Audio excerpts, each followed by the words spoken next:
Britain's railway industry is about to see the biggest change since nationalisation. The changes will affect everyone who works for British Rail. Most of you quite soon, all of you within the next few years. Of course, there's anxiety in the industry about the great changes ahead. Areas of particular concern are employment rights, travel facilities, and especially pensions. I used to work for a company that was owned by Robert Maxwell, and my pension money was stolen during that scandal, and that's the reason why I'm worried about my present pension fund. Free travel is important to me. It's okay, it's a perk, it's an extra of the job, but it's a good one. But most of our staff are worried and they do want to know what's happening. This video will try to answer some of the main questions that people are asking. Are our pensions safe? What are our rights?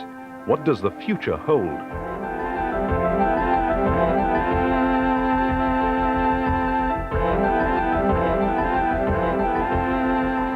By Easter 1994, Railtrack will have taken control of almost all of Britain's railway infrastructure.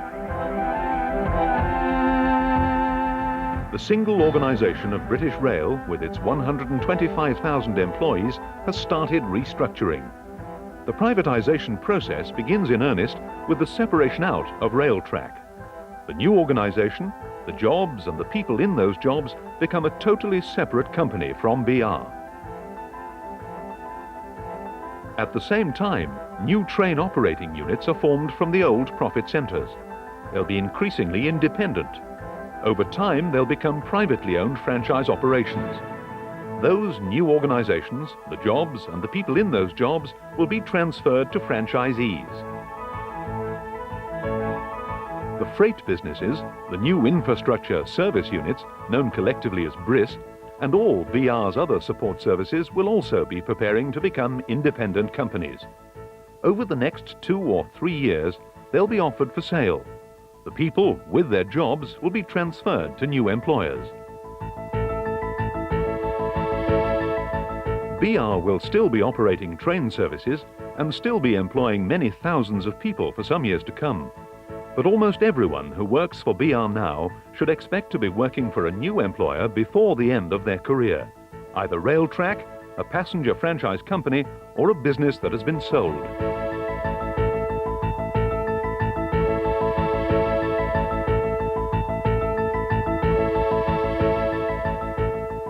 Ever since the Maxwell saga, the security of pension schemes has come in for a lot of attention. Uncertainties over BR pensions generated such political heat that in May last year, Transport Secretary John McGregor was saying, I gave a pledge at the outset, which I repeated in this House on more than one occasion, I think, that British Rail's pension funds would not be used for any other purpose than paying pensions. A new joint industry pension scheme is now to be set up for the railway industry by autumn 1994. Everybody within the BR pension scheme will be transferred to this new joint industry scheme, the JIS. We've taken 4 principal steps to safeguard BR pensions and pensioners. First, we are independent trustees of the employer. 6 trustees are appointed by the trade unions and 6 are appointed by BR. Second, post-Maxwell, we took independent legal advice to make sure that the pension rules represented the best practice that we could achieve. Third, we tackled vigorously the proposals that government put forward in the White Paper and secured some very important changes. For instance, insisted on the establishment of a joint industry scheme. That wasn't in government mind initially. And finally, there never was any intention and there has been no transfer of assets from the scheme to government. The JIS will have central trustees to oversee the scheme and central investment and administration teams. Your pension will be in one of the sections of the joint industry scheme, depending on who your employer is in the new railway. But what about existing BR pensioners and deferred pensioners? Well, they'll be transferred to another section, a closed fund that is guaranteed by government. The existing BR scheme is one of the best in Britain. One important point to remember, of course, is that the scheme will still be administered by the same people once it's a joint industry scheme as it has managed it at the moment. So all the fruits of good investment that have brought valuation increases in the past, at least the same people looking after your scheme in the future. The Railways Act 1993 gives you two principal pension safeguards. As long as you're in continuous employment, and as long as your employer remains in the railway industry, you have the right to remain in the JIS, and you can insist that you do so. Secondly, even if your new employer leaves the railway industry, as long as you remain in continuous employment, you will have a legal right to a pension no less favourable. In other words, pension arrangements that are just as good as now. You lose both these safeguards if you break your continuous employment. For example, if you leave the railway industry to work outside, or you leave one railway employer to work for another. But all is not lost. Losing the safeguards only means you lose the right to insist that you belong to the JIS. If you're still in the industry, you can still belong to the scheme if your employer agrees, and it certainly doesn't mean that you've lost any money. Nothing can touch the funds you've built up from past service. If you do lose the safeguards and have to join another scheme, you don't have to transfer your money unless you want to. Therefore, the protections that you've We invited to our studio a group of people who'll be transferred to Railtrack on April the 1st. I started in the railway 10 years ago as a signalman, Class 8 Belmont signal box, and I progressed from there through the signalling grades up to traffic supervisor at Ayr, and I've since come up to Paisley as a senior operations supervisor, and I hope to progress from there into management. Cheers, Tom. Hi, Tom. How are we doing at Anderson? Still the same, we're waiting a hand signalman. One of the main things about this industry is it's got a good pension fund. There is a lot of people who have paid a lot of money into the pension fund, and they are worried that after all this has happened, they'll end up with nothing. That's not right. The safeguards that we've been all working for in the last year or so are designed to make sure that our pension scheme is secure and that the thing that you're most worried about doesn't happen, because it's my pension in there as well. The situation is that the scheme will effectively be translated from the present scheme into the new joint industry scheme. The investments that are there in the current scheme will simply continue to be there, and all new investments in the future will continue to be made in exactly the same way that they are made today. So the scheme itself is absolutely secure. And see, you're talking, Paul, about the money being locked in. See the likes I'm in Brass 2, I pay into Brass 2. Now, is that money safe that we've paid into Brass 2? Yes, it is. And will that carry on into Railtrack? The money's absolutely safe because it's part of your pension, part of your pension arrangements. And what you've got there and the arrangement that you have to pay money into Brass will continue with you into Railtrack. Right. There's a question about whether you can change the amount you pay into Brass in the that future. was the next part of my question, yeah. Well, I don't know. That'll be up to Railtrack to make a decision about that. Certainly, what you've got and what the amount you're paying currently, you'll continue to be able to pay when you move into the into Railtrack. That's safe. That'll just carry on as per usual. Absolutely, yeah. Right. Yeah. Yes, the BR pension scheme is supposed to be one of the best run schemes in the country. Are standards going to be maintained after April the 1st? Yes, they will. There'll be no change in the way the schemes run, really, after April. It'll still be run through what's called a central trustee, and the trustees themselves are representatives of the employers and of the members of the scheme. That's all of us. And they are there today, and they'll continue through the changes, and it'll be run in just the same way. At present, when I retire, I'm entitled to a lump sum plus my pension. Yeah. Will this be affected in any way under the new system?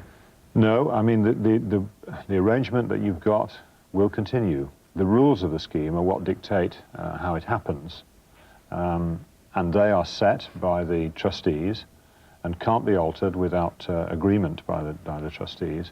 And I would expect that the arrangement that you're entitled to today will continue absolutely unchanged into the future, a lump sum and a pension. If I wanted to move from a train operating unit into Railtrack after April the 1st, How will that affect my pension? Well, now we're into a different situation, because after April, when the companies are split away, if you choose to change company, then it's like starting with a new employer. It'll be a fresh start. And therefore the protections that you've currently got to stay in the joint industry scheme and the statutory right to that are removed.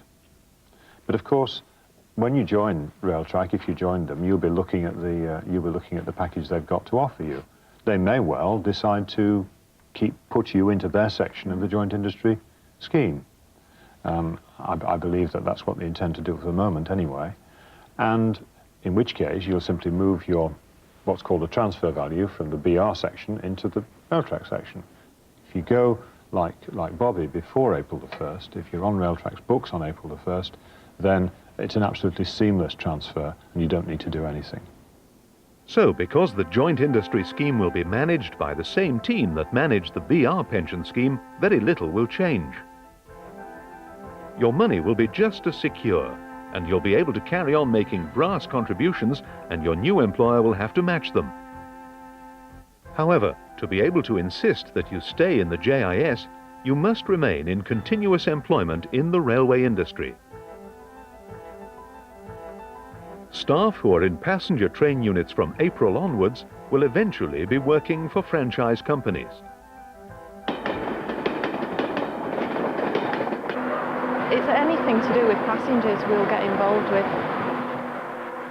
Well, it's all part of the intercity welcome, the idea that we're trying to be more welcoming to passengers. You get a rush of people as soon as the train comes in. I actually enjoy it. Get to talk to people all day and get paid for it. People are obviously worried about the pensions. Whoever it is takes over the franchise, what's to stop them from bringing in their own pension arrangements? And what's to stop them forcing us to alter our present arrangements? The employer, even if he's a large group who has lots of other pension schemes, will not be able to take that right away from the railway employees he acquires without their consent. Is that going to continue not only into the next owner, but subsequent owners beyond that in years to come? This right will, or the two rights will continue no matter how many owners there are of the business. My husband did work for British Coal, and they tried to do things with the pension fund, which using the money from the fund to pay redundancies. Finally, that wasn't allowed through court intervention. But how can we have assurances that they're not going to try and do the same thing with our pension fund? Well, I think if they do, I'm quite sure that the trustees of the joint industry scheme will be just as vigorous in defence of their scheme as the British Coal trustees were in defence of their scheme. So I don't think you need to have any doubts on that score at all. If I transferred under a franchise, East Coast mainline franchise, and I transferred to a supervisor's job at Euston under the West Coast, I would be considered to have made a voluntary move, and my pension would be frozen at the point of termination, and I would start again. Is this correct? Well, the promise you have is as long as you stay in the same employer, you will have your pension rights will be preserved. You will have the right to a no less favourable pension than you're promised now, and you'll have the right to stay in the joint industry scheme. But in the future, once the West Coast Main Line and the East Coast Main Line have been franchised away, there will be separate employers. There will be separately with employers that have nothing to do with one another, and you will not automatically be able to transfer from one to the other. The only way you will be able to go will be to leave one employer and join the other. Now, they will both be participants in this joint industry scheme, and the West Coast Main Line could, if they wished, and I hope they will, put you in this scheme. There's a lot of drivers at my depot making a choice and going into Network South East, West Anglia and Great Northern, and at the moment with the possibility of not even progressing, as I have done through my 38 years, to be a mainline driver. If you go back into city at King's Cross, you haven't moved depots at all really, you've moved franchises, that would interrupt their present pension rights? Well, I'm afraid the position is in the future will be much the same as if people are changing employers, or they change from one bus company to another. There will be 25 independent passenger franchises, and yes, I agree. If you leave a job with one passenger franchisee and go to another, you will have to check up your pension arrangements before moving. I intend to stay with the Gatwick Express, and our service will probably be the first to be franchised. And as you've explained previously, we will take the right with us to remain in the joint industry scheme when that franchise is sold. What happens when the franchise changes hands again?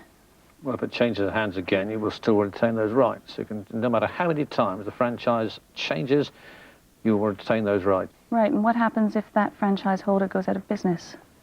The franchise director effectively has the obligation to take steps to make sure that the service concern continues. He's likely to have to take on the existing staff to do that. And if that happens, they will maintain continuous employment, and they will still maintain their rights. If you remain working for the same passenger franchise after privatisation, even if you get promoted or change jobs, you have an absolute right to remain in the JIS. You keep that right whenever the franchise changes hands. You lose the right to insist that you remain in the JIS if you move from one passenger franchise business to another, but your new employer may agree that you can stay in the scheme. Major areas of the industry will be formed into separate businesses and eventually sold outright.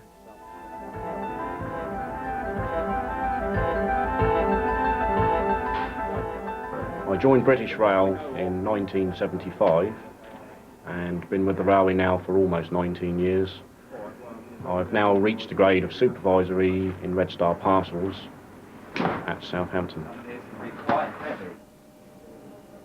People that are actually working in the Red Star division of British Rail are quite concerned as to what the future actually holds for them, and they feel that there is less likelihood of security within the Red Star than perhaps a train operating unit of the railway. And I myself have personal concerns as to what the future holds for myself. If Red Star was sold to, say, TNT, what guarantees do I have that they would stay within the joint industry scheme for pension purposes, and who would make sure that they honoured that? Thank you very much. Well, the protection is with you, because we won't sell the company, first of all, until they can provide evidence that the pension scheme that they're proposing, what it is, what the rules are, and that it gives you the benefits which you're entitled to. If they move outside the railway industry, they've still got to provide you with a pension which is no less favourable than if you'd stayed with BR and in the industry. So that means that the scheme may not be exactly the same, but it's got to provide you with benefits that are no less favourable. You will go into each firm, which takes us, you know, to make sure that they're vulnerable and everything else is... Well, there are a number of criteria which we use in judging whether somebody is a fit person to buy a company. And high on that list are questions concerning their employment conditions, what protections they're going to give, whether we believe that they're going to be a good employer, whether we believe that they're going to be a successful employer, because BR has got no interest in selling you into a situation where you're going to be made redundant the following day. Admittedly, that can always happen, and I can give no guarantees about that. But what we try and do is make sure that we sell you to a reputable employer. What happens in the case of the company going bankrupt or into liquidation? Well, that's a difficult situation, and the fact is that, that people lose everything in that situation. What you don't lose, of course, is the money that you've put into the scheme up till that point, because it's not part of the company's finances. It's locked away separately. It's with trustees. So you don't lose what you've put in. What you will lose is your future service, and then you'll be like others who are looking for a job, and then when you join a new company, you've got to start again pensions-wise. If I've made a decision to freeze my pension in the BR fund and at a later date decide that I wanted to take it away to an alternative employment or through my own personal pension plan, can I actually do that? Yes, you can at any time. Of course, at that time, you'd be well advised to get good advice about what you were doing, because the BR scheme is an excellent scheme, and there are not many schemes around that would deliver that sort of benefit. So you need good advice, but the answer is yes, you can. Paul, could you explain what the situation will be after the initial privatisation of the companies? What will be the situation when those companies are sold on for a second or possibly a third time? The new employer must pick up all the obligations that the old employer had to you when they owned the company. So there is actually no change. It's just a straightforward transfer of the shares of the company. When you say must, is must enshrined in law? It's part of the responsibility that the company have to you in law. Now, in terms of pension, can't be interfered with by the owners of the company, and therefore what you have in pension terms you hold. So, as the huge organisation of BR begins to separate into smaller units and BR people are transferred to new employers, there will be some unique safeguards for pensions. The right to be in the joint industry scheme if your employer stays in the railway industry, and the right to a no less favourable pension if your employer does not. You keep the safeguards if a business is sold on. You can only lose the safeguards if you leave the business or the business stops trading.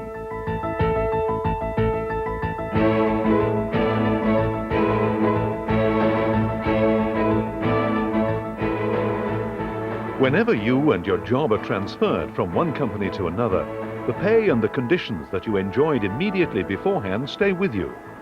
This is because of something called TUPE, Transfer of Undertakings Protection of Employment Regulations. In a nutshell, TUPE does two things. First, it guarantees that if your job is transferred to a new employer, you move with your job. You don't have to reapply. You're transferred automatically.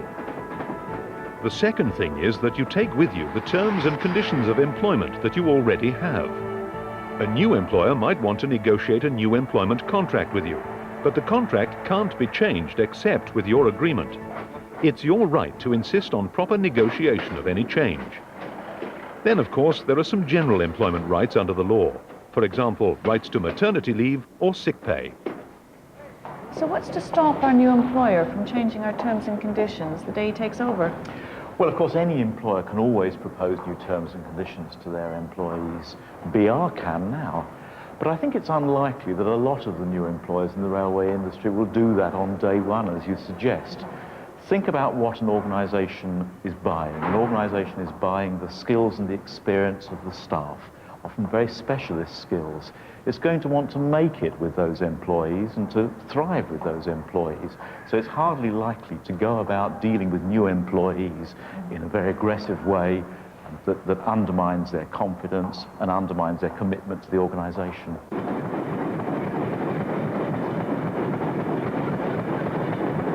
Will the RFD Freightliner staff retain PT&R arrangements when we are being privatised? Well, once the organisation's been sold into the private sector, the PT&R will continue to operate, but within the organisation that's sold into the private sector. It won't enable you to move from that organisation back to BR. So you transfers over with you under TUPE. As long as you don't agree a new contract of employment, you keep the PT&R, but it only gives you access to that part of the organisation that's been sold. Will RMT members be able to remain in the RMT?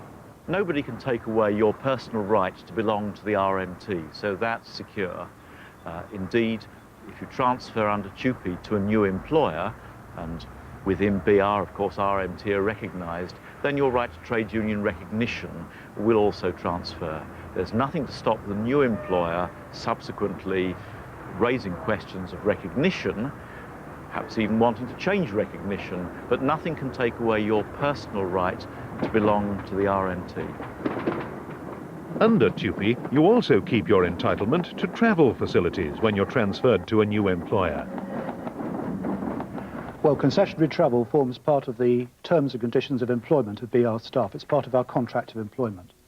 And so under TUPE, our entitlement to travel concession will transfer with our contracts of employment to our new employers. the way it will be made to work is like this. The franchising director, when he reaches an agreement with a new train operator, will require the passenger operator to continue to honour the familiar travel facilities that we all carry, including travel facilities held by pensioners. And so that's how we intend the right to continue to have travel facilities will be delivered in the new industry. What about the position I will be in after privatisation? I'll be working for one of the freight companies. And there's a fear amongst those working in the freight sector that concessionary travel will not be an option. Well, if you're in a freight company, then your new employer will have to pay the passenger industry for the continuation of your travel.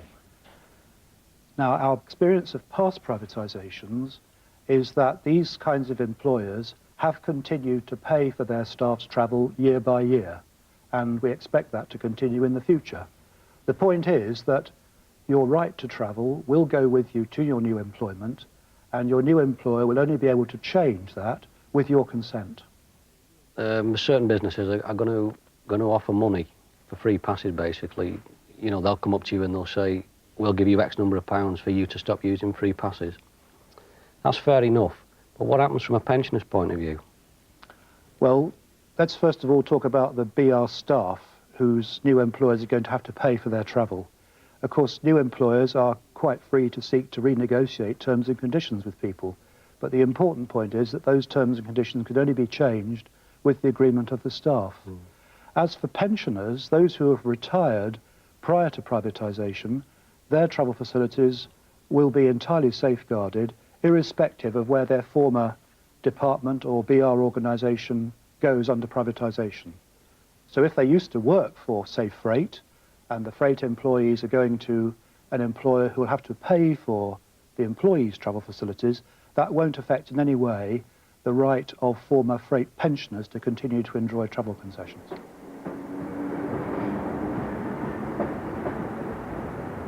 Gareth, surely privatisation, will that mean a cut in pay and conditions? No, you keep with you your existing pay and conditions. They go across with you under TUPE. You might subsequently agree new terms and conditions, but it doesn't always mean a cut. I know there are some horror stories about things that have happened on privatisations, but equally so, people have had improved terms and conditions after being privatised. What's to stop an employer taking on new staff from outside, training them up to a set standard? Once they've got them to that set standard, then reviewing the conditions and the pay.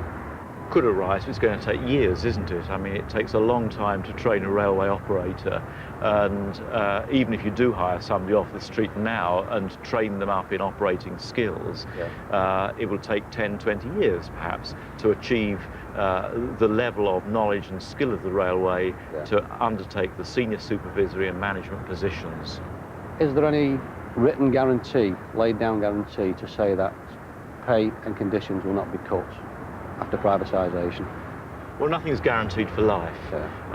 Under TUPE, you keep with you your existing terms and conditions when there's a relevant transfer. So, and thereafter, just as now, the employer might come to you and want to renegotiate your contract, but nothing's for life, and it would be wrong to give you an assurance that clearly would be outside what can reasonably be said.